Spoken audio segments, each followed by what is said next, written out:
my co-book readers. I hope you all are learning and reading about how to grow your money, or at least you've started thinking on what to do with your money. Welcome to a brand new episode of Money Talks Unscripted. I'm Pallavi. इस हफ्ते का book review आ चुका है. Go and check out. Also, for this episode we have a special guest. अब तक हमने 7 financial expert से बातचीत की है. There's a playlist expert interviews. Do give it a thought. For this week's expert interview, I invited Mr. Sunil Jhaveri, aka Mr. Bond. Thank you so much for being here, and thanks for taking time on a busy day. First of all, I would like to know, you are very much into asking questions, but do you like being interviewed, or you are more fond of interviewing people? No, it's not that I have not been interviewed earlier, but yes, I have started a series called Khas Baat with Mr. Bond, and one-on-one with Mr. Bond. So there are two properties which I have created where I interview people. Yeah. But generally, my interviews are more to do, or my lecture. It's more like a lectureship, and my webinars where I address audiences, which includes the mutual fund distributors, wealth managers of banks, investors, relationship managers of mutual fund industry, and so on and so forth. So that's that's not like an interview, but that's like addressing this crowd, this particular segment. And I have trained more than 60,000 of these this segment of MFDs, wealth managers, etc. Yes, we'll get more details on that. But first of all, I'm very curious to know how did this name, came out. Mr. Bond, it's quite a brand in itself. And, all your social media platforms, everywhere you mention yourself as Mr. Bond. So I'm sure somebody else might have, come up with this name. But how did this happen? As you rightly said, it's not me who had taken that name. I was only managing treasuries of corporates, banks, and institutions in my advisory space. So that's why I was so-called a debt expert. And there is a platform called Wealth Forum, which is an e-platform for all the MFDs across the country.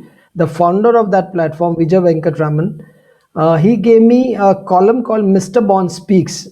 Okay. So anytime there was a crisis in the debt industry, they would come to me. The mutual fund industry would seek my opinion, my advice, my suggestions, etc. And that's how that Mr. Bond name came about. Then my younger son, who's tech savvy, so he said, why don't we see if there is a domain available? So we looked for it. We did not get mr.bond, but we got misterbond.in. So that's a registered domain which we have. And Mr. Bond is a registered trademark, by the way. And there is only one Mrs. Bond in the world. Then that's my wife, Monica. That's great. That's great. So talking about this whole thing, how it started and all, I would like to know that you mentioned you've coached more than 60,000 independent financial analysts, and you keep on interacting with a lot of mutual fund distributors. You work very closely with the AMCs. Tell us about your initial days, how the journey started. How did you start, and according to this financial expertise that you are, a brand itself today? So it was just by accident. I had given my CA exams. I was waiting for my results way back in 1985. So it's been almost 35 or 36 years now in this finance line. And my seniors who were working with me in my CA firm where I did my articleship, they had already started working in a big broking firm called VB Desai. And they said, what are you doing? So I said, I'm waiting for my results, which will be out in January 1986. He's saying, don't waste your time, come over to our office. And that's how, without any interview, I just started my career in the finance line. So it was more by accident than by design that I got into finance line. Of course, CA is a profession which I had chosen, but I straight away went into a finance field, so to say. From there, I joined another company called Jayantilal Khandwala, which is a Khandwala Securities now, and became their partner, and shifted to Delhi to do a lot of business for the public sector undertakings like ONGC, Indian Oil Power Finance Corporation. Those days, they were big treasuries.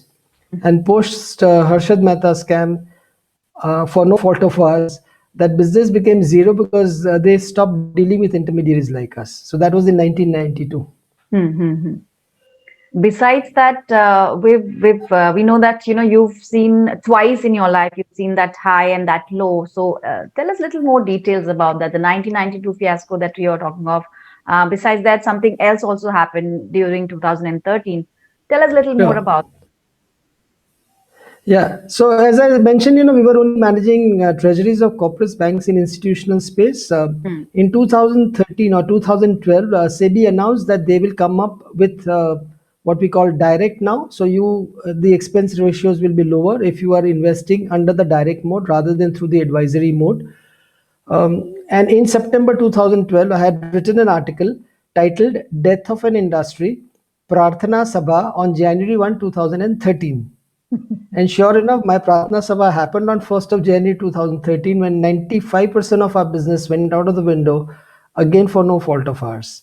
And that was the year when I had to take a forced sabbatical at the age of 52, I think, at that time.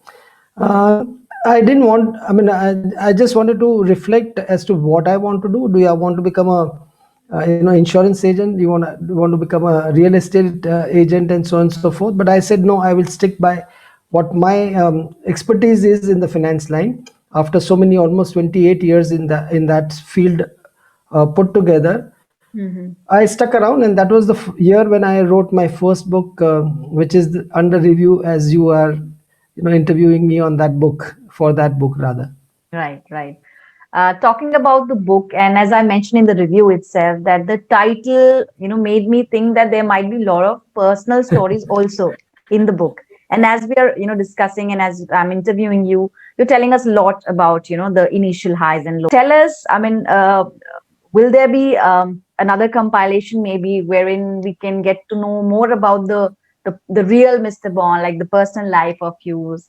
And it's been a long journey, like in the financial career itself, you have like 35 plus years of experience. And I think there must be a lot that you want to tell the audiences and the viewers. Anything on those lines have you thought of? Yes, yes. In fact, I've started writing my third book. I want to title it Think Hatke because I'm always thinking very differently from the entire mutual fund industry. I Mhm. was the first one who advocated exit strategy from SIP.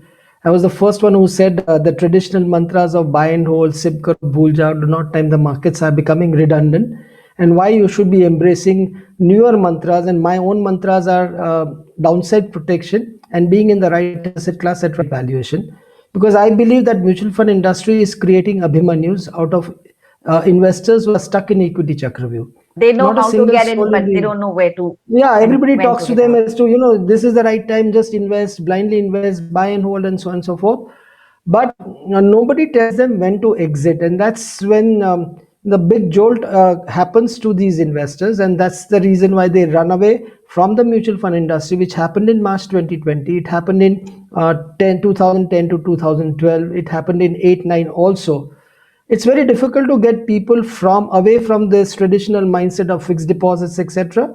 All of us have made a lot of effort at the mutual fund distribution community, Mhm. but with one jhatka which happens during these correction times, they go back to those traditional instruments and avenues altogether. So it's a difficult process.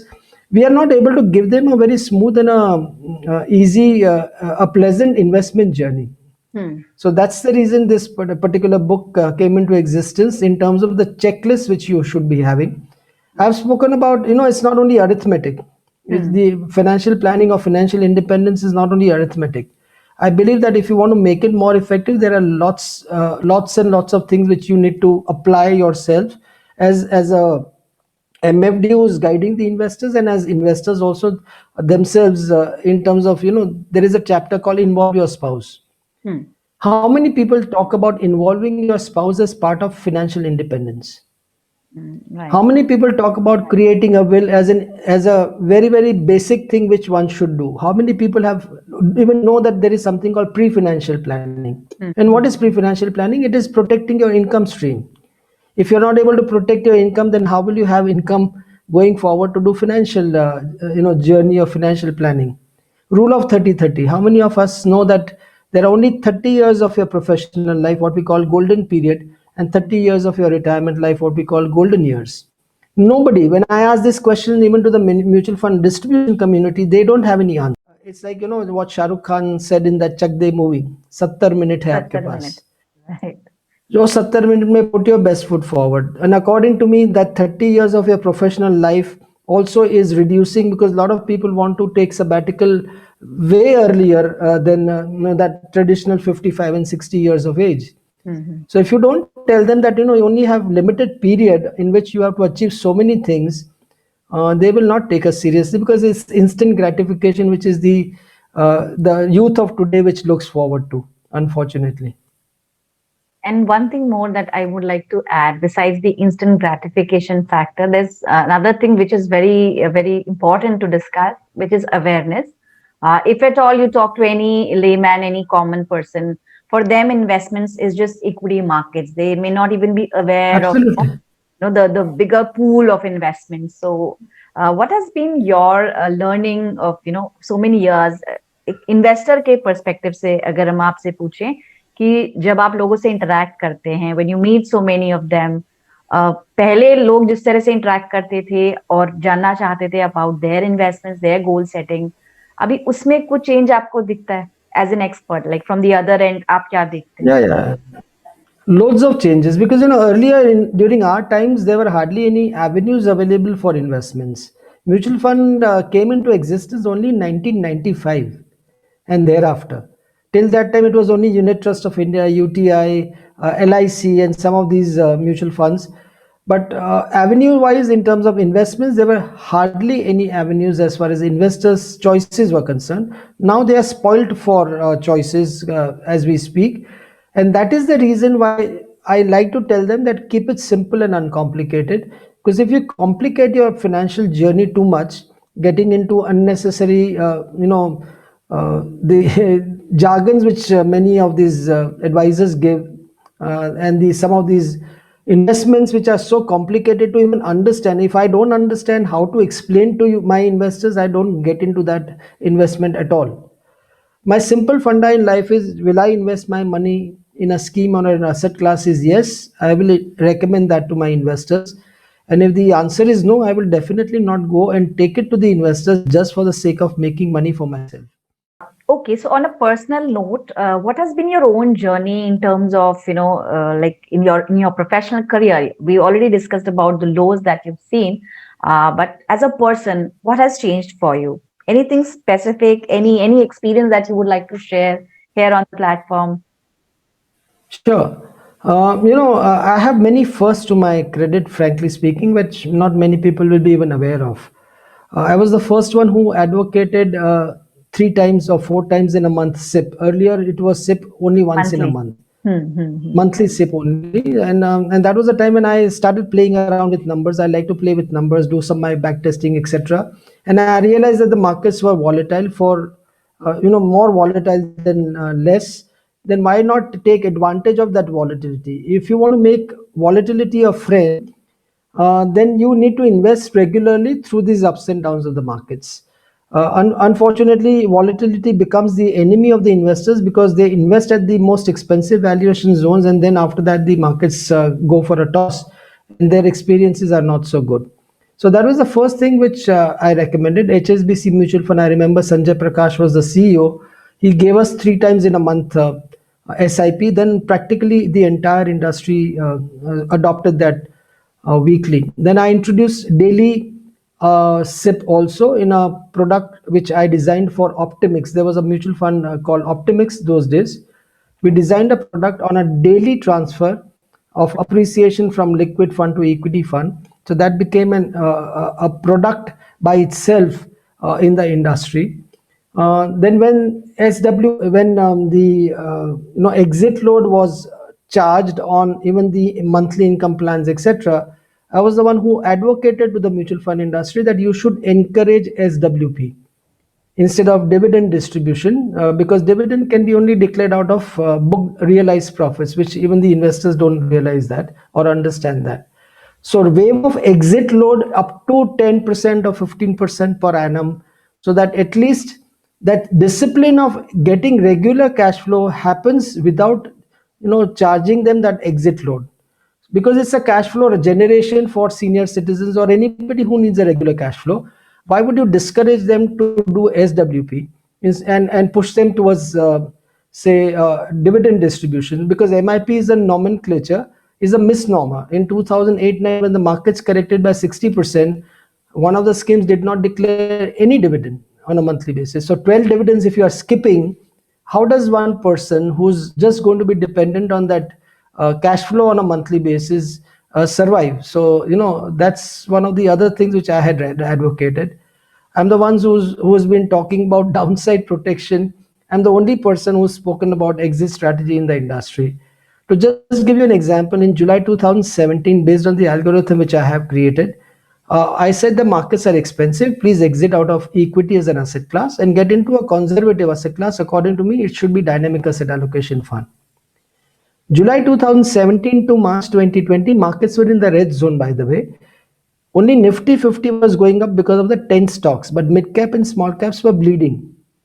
Sure enough, when the markets collapsed in March 2020, dynamic asset allocation fund, that 1 crore had become 98 lakh rupees, but the large cap had come down to 80 lakhs, mid cap had come down to 60 lakhs, and small cap had come down to 45 lakhs. That was the day on 23rd March when our algorithm said we are in the green zone. So please switch back into equity at the best valuation possible, and we did that.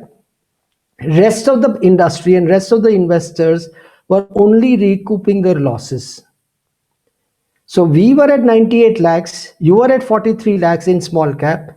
So 98 lakhs got converted into equity, maybe small cap again.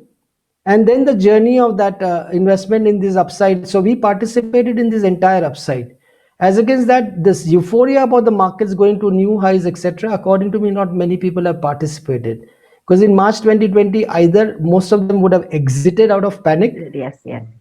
Or if they were under that buy and hold and they were still holding on to their investments, they were only recouping their losses. Even at the current levels, that 1 crore in July 2017 in small cap is worth 98 lakhs, by the way.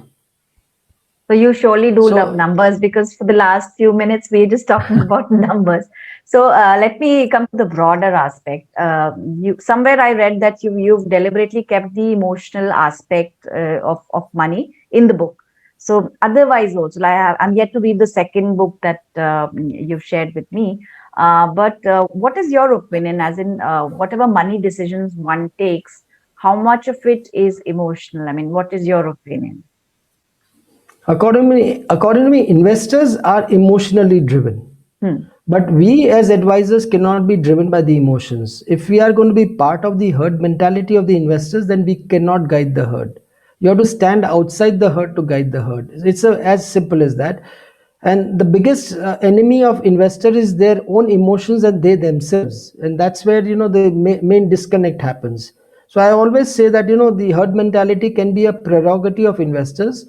Mutual fund distributors cannot be part of that. Sorry, but people don't realize that we are not in the business of managing money. We are not managing money.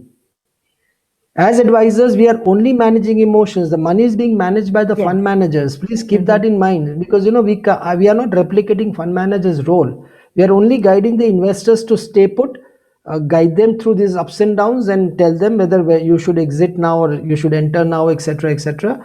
When they become greedy, we have to push them down and say, Baba, now you be fearful. Exactly what Warren Buffett has said: be fearful when the others are greedy, and just vice versa. And that is exactly the motto and the investment philosophy of mine also, which I have been. So I have a trigger driven investment solutions which does just the opposite of the investors' emotions.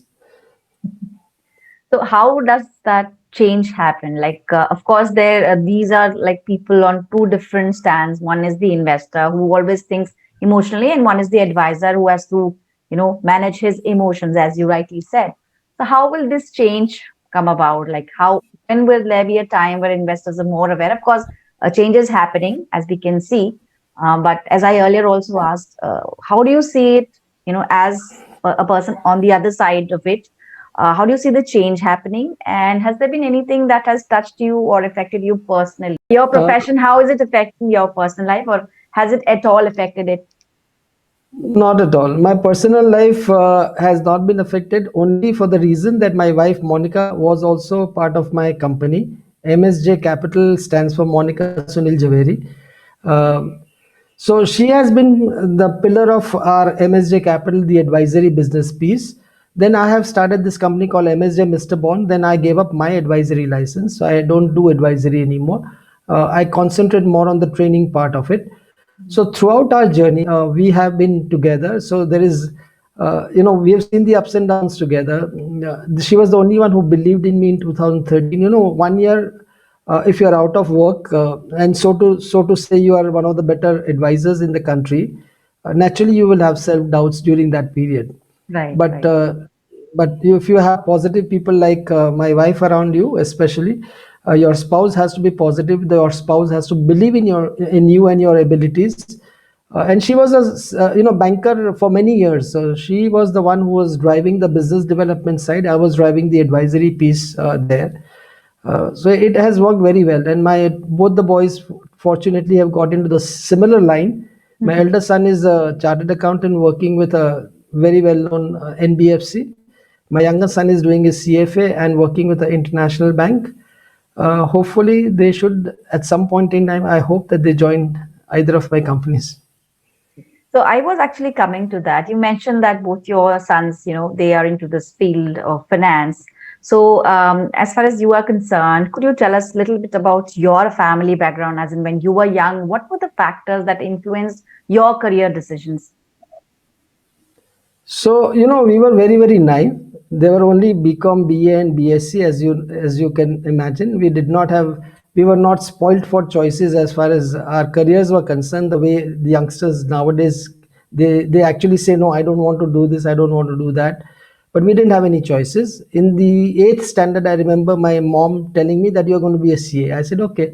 And she had already decided which firm I'm going to be a CA in, and that's exactly how it happened. So and of course, my dad uh, was an interior decorator. We had a paints manufacturing company even earlier than Asian Paints. So that was our background. But my father-in-law was the chairman of Unit Trust of India, late Mr. M.J. Firwani. So that has also had a lot of influence on me, very, very positive influence on me and my. So it was a very short, association of 3 years. I got married in '89, Mhm. but he passed away in 1992. So as you can imagine, it was a short association, but a very powerful association which has stayed with me even now. And maybe in your younger days, who's been a mentor, not just in the professional career, but otherwise as well? And what is your opinion of the importance of having a mentor? This could be a person who can guide you through your financial decisions, or somebody who can support you in your ups and downs. And of course, you in the book also you've mentioned that you need to take financial advice for your financial decisions that you make. So that kind of a role model, I mean, what is the importance? Could you elaborate on that part? See, mentorship. I'm a lifelong student personally. So I do not sit on my past laurels. I do not sit on. I'm asking questions constantly. So I believe in what Indra Nui once said. There are three life lessons which she spoke about. Be a lifelong student, which I am. Be passionate about what you do, which I am extremely passionate about what I do, and empower others who need your help. And that's exactly what I'm doing now, trying to empower the mutual fund distribution community. I had made a promise to myself that I will give back to the industry who had given me so much of love and respect. So, and that's exactly what I'm doing. So, my doors are open, my phone lines are open. Mutual fund distributors from across the country call me, sir, I need your advice. I'm always available. Any time of the day and night, they call me. Somehow or the other, they have my number from wherever, and I don't deny them that time of mine. I guide them as much as I can, and according to me, the difference in the Mahabharat story of Kaurava versus Pandava was only the mentor, which was Krishna versus Shakuni. It is Right, as right. simple as that. So if you're not having a good mentor, how did this journey of my Mr. Bond dot-in started was, I gave lectures across the length and breadth of the country. For 5 years, I was traveling to the remotest part you can think of. After my lectures were over, a lot of these mutual fund distributors came up to me and said, sir, we have never heard anybody speak your kind of language. So I was not just an academician, I was a practitioner who was sharing my experiences with them. So why don't you become a mentor? So I said, how do I become a mentor sitting in Gurgaon, you sitting in Siliguri, Kolkata, Ahmedabad, wherever? So that gave me the idea of starting MrBond.in as a platform where I started shooting videos on different topics in the mutual fund industry. So whatever topics I was sharing with them or teaching them or guiding them on, I started creating videos on that. So Okay. now my platform is literally like a Netflix on the mutual fund industry. We have about 70 odd videos on different topics in the mutual fund industry.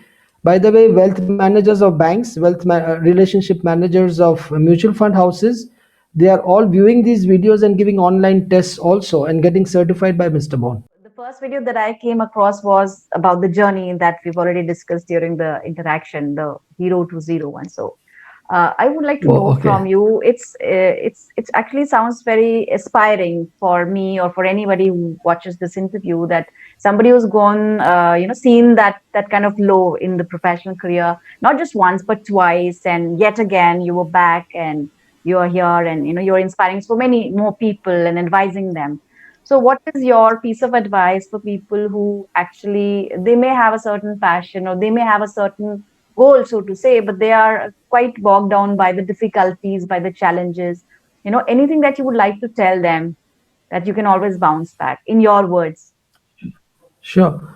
See, treat, and I mentioned this quote in my video also on that hero to zero, whatever, where I'm saying that obstacles are not obstructions, but instructions to move forward. I lost my business, 95% of my business.